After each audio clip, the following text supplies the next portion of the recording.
Pada abad pertengahan, dunia berada dalam ketegangan yang tak pernah berhenti. Di satu sisi, Eropa dipenuhi kerajaan-kerajaan Kristen yang terus bersaing.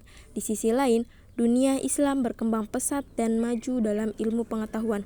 Di antara keduanya, terdapat satu wilayah yang dianggap suci dan sangat penting, yaitu Yerusalem. Dari perebutan kota inilah sebuah rangkaian perang besar lahir dan konflik panjang yang berlangsung hampir 2 abad dan mengubah arah sejarah dunia, yaitu Perang Salib. Yang melatar belakangi Perang Salib yaitu pada tahun 1095, Paus Urbanus II berdiri di hadapan massa di Clermont, Prancis. Dengan suara lantang, ia menyeru bahwa umat Kristen harus merebut kembali Yerusalem dari kekuasaan Turki Seljuk Muslim. Seruan Das Volk, Tuhan menghendakinya, menggemparkan seluruh Eropa. Bagi kebanyakan rakyat Eropa saat itu, kehidupan sangat berat. Perang antar bangsawan, kelaparan, dan wabah penyakit membuat hidup mereka tak menentu. Mengikuti perang dianggap sebagai kesempatan emas untuk mendapatkan pengampunan dosa, kehormatan, bahkan harta dan tanah baru. Seruan itu pun menjadi magnet menggerakkan ribuan ksatria, prajurit, hingga rakyat jelata. Pasukan salib memulai perjalanan jauh melintasi Asia Kecil, hutan belantara, dan padang pasir. Ribuan orang gugur sebelum mencapai medan perang. Namun semangat mereka tidak padam. Pada tahun 1099, setelah pengepungan brutal, pasukan salib berhasil memasuki Yerusalem. Kota itu jatuh dalam serangan yang sangat kejam, salah satu peristiwa paling kelam dalam sejarah. Banyak penduduk Muslim dan Yahudi menjadi korban. Momen inilah yang menanam luka mendalam antara dunia timur dan barat. Setelah kemenangan itu, para ksatria mendirikan kerajaan-kerajaan Kristen baru di Timur Tengah, seperti kerajaan Yerusalem dan Edessa. Namun semuanya rapuh dan terus mendapatkan tekanan dari pasukan Muslim. Dari dunia Islam muncul tokoh besar yang mengubah jalannya sejarah, yaitu Salahuddin al-Ayyubiyah. Ia bukan hanya seorang panglima besar, tetapi juga pemimpin bijaksana yang disegani kawan dan lawan. Pada tahun 1187, ia memimpin pasukannya dalam pertempuran Hattin. Pasukan salib mengalami kekalahan telak. Tak lama kemudian, Yerusalem kembali jatuh ke tangan umat Islam. Berbeda dengan tragedi 1099, Salahuddin memasuki kota dengan jauh lebih sedikit darah.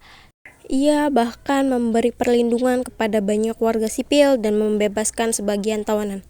Kemenangan ini mengguncang Eropa dan menjadi titik balik besar dalam Perang Salib. Eropa kemudian melancarkan Perang Salib ketiga. Salah satu tokohnya yang paling terkenal adalah Richard the Lionheart, Raja Inggris yang gagah dan memiliki reputasi besar di medan perang. Pertempuran antara Richard dan Salahuddin menjadi salah satu episode paling populer dalam sejarah. Meski perang berlangsung sengit, keduanya saling menghormati. Sejarawan mencatat bahwa Salahuddin beberapa kali mengirimkan obat dan kuda kepada Richard ketika ia jatuh sakit atau kelelahan. Pada akhirnya, Richard gagal merebut kembali Yerusalem. Namun, ia mencapai perjanjian damai yang memungkinkan para peziarah Kristen datang dengan aman ke kota suci tersebut. Gelombang Perang Salib berikutnya justru semakin menjauh dari tujuan awal. Ada yang menyasar Mesir, ada pula yang menyimpang ke Konstantinopel dalam Perang Salib keempat dan justru menghancurkan sesama umat Kristen. Bahkan ada tragedi yang dikenal sebagai Perang Salib anak-anak, ketika ribuan anak tertipu janji palsu dan akhirnya dijual sebagai budak. Dan pada abad ke-13, kerajaan-kerajaan salib di Timur Tengah runtuh satu persatu. Benteng terakhir di Akko jatuh pada tahun 1291, menandai berakhirnya Perang Salib besar. Namun, meski perang usai, dampaknya sangat panjang. Perang Salib mempertemukan dua peradaban besar, Islam dan Barat. Dari kontak ini lahirlah pertukaran ilmu pengetahuan, perdagangan, teknologi hingga budaya. Eropa mendapatkan kembali pengetahuan matematika, kedokteran, astronomi, dan filsafat dari dunia Islam yang saat itu jauh lebih maju. Namun, konflik ini juga meninggalkan jejak permusuhan, stereotip, dan luka sejarah yang masih terasa hingga kini. Perang Salib bukan hanya kisah tentang perebutan tanah suci. Ia adalah sejarah tentang ambisi manusia, tentang kekuatan propaganda, kepahlawanan sekaligus tragedi.